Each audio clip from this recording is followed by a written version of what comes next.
Dans ce dernier paragraphe grand 3, je me propose d'étudier le cas des équilibres entre phases, les diagrammes binaires isobars, et dans ce cas-là, il n'y a pas de réaction chimique. Donc, je vais même le taper à la machine. Pas de réaction chimique.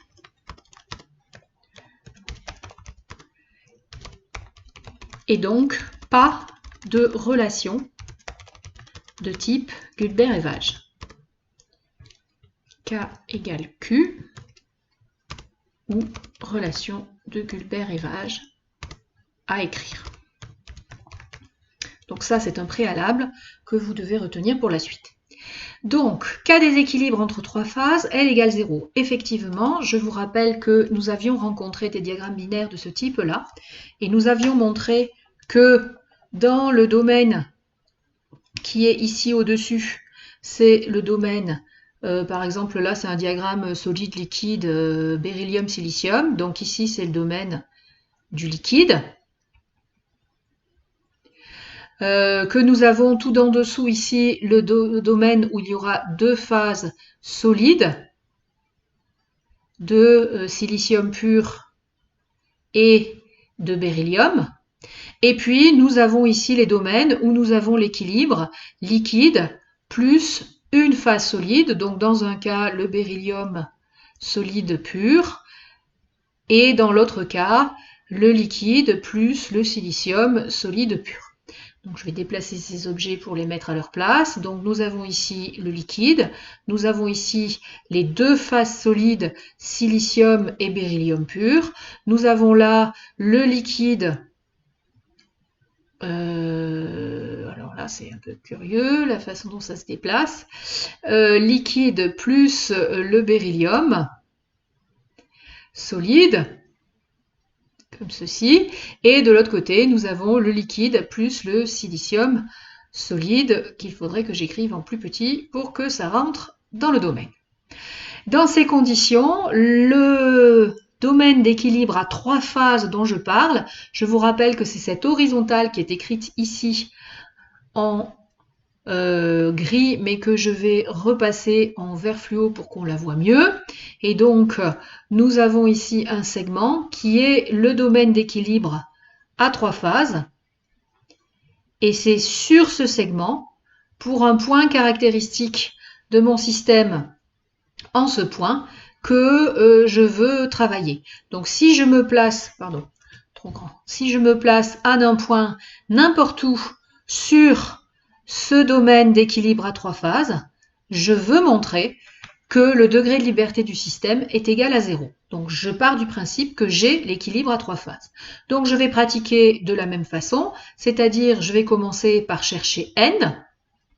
Donc pour chercher n, je vais d'abord identifier les paramètres qui sont T, P et puis les fractions molaires de chacune des espèces. Donc puisque j'ai trois phases, j'ai possiblement la fraction molaire de beryllium, du beryllium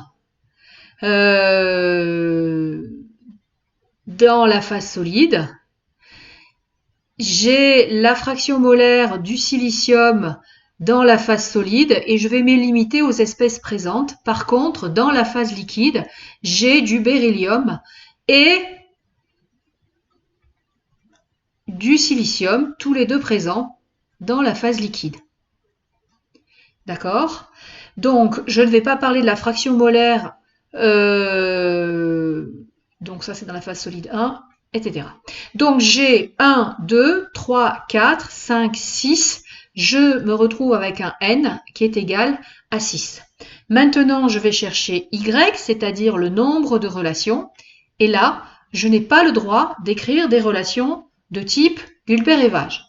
Donc je vais commencer par écrire les relations de type fraction molaire, parce que ça je connais.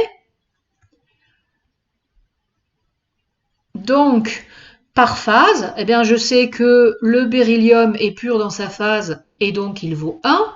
Le silicium est pur dans sa phase et donc ça vaut 1. Par contre, dans le liquide, je sais que la fraction molaire de beryllium dans la phase liquide plus la fraction molaire du silicium dans la phase liquide est égale à 1. Mais il faut absolument que je trouve des relations qui traduisent l'équilibre. Et c'est là qu'on va réviser une partie de votre cours. Je vous rappelle que lorsqu'un corps est un équilibre sous plusieurs phases, je réécris la phrase. Lorsqu'un corps est un équilibre sous plusieurs phases, alors ses potentiels chimiques sont égaux.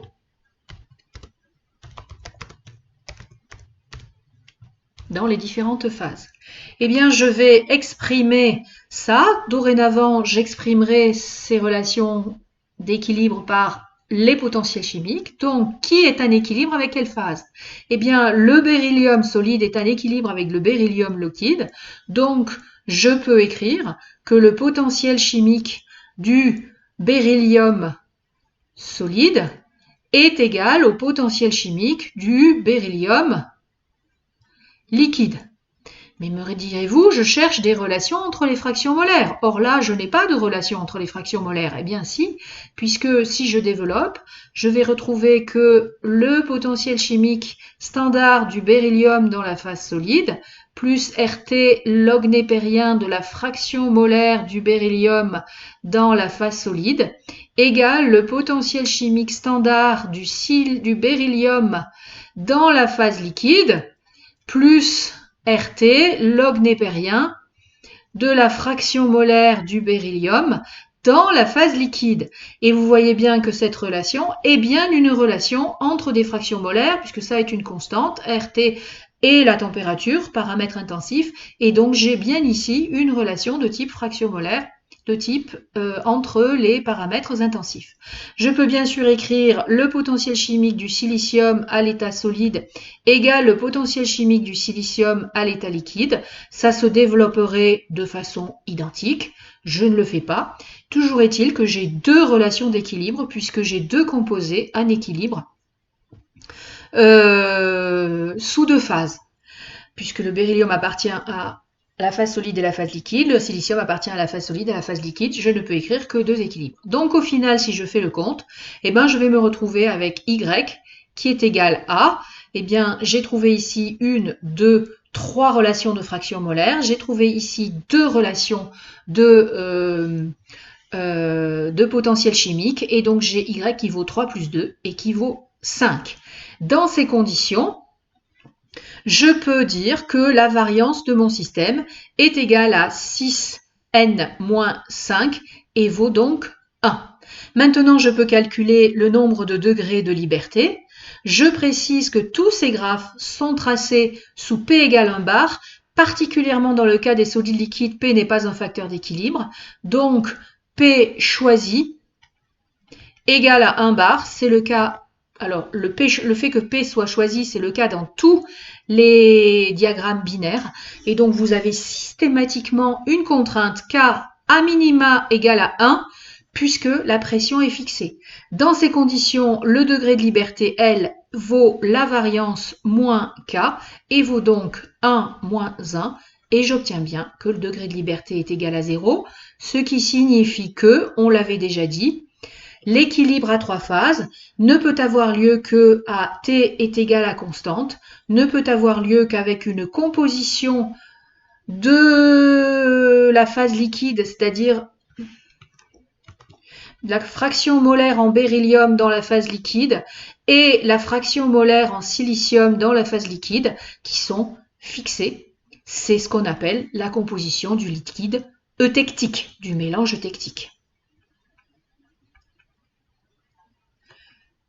Et cela explique que lors des diagrammes d'analyse thermique, lorsque vous tracez la température en fonction du temps, vous obtenez apparition d'un premier cristal, la composition du liquide eutectique, la température et celle de l'eutectique. Vous avez ici trois phases.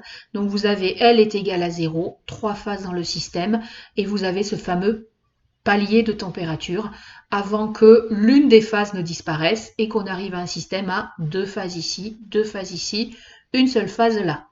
Donc quand vous avez trois phases, le degré de liberté est égal à 0. Je trace ici l'abscisse qui est le temps alors que leur donnée est la température.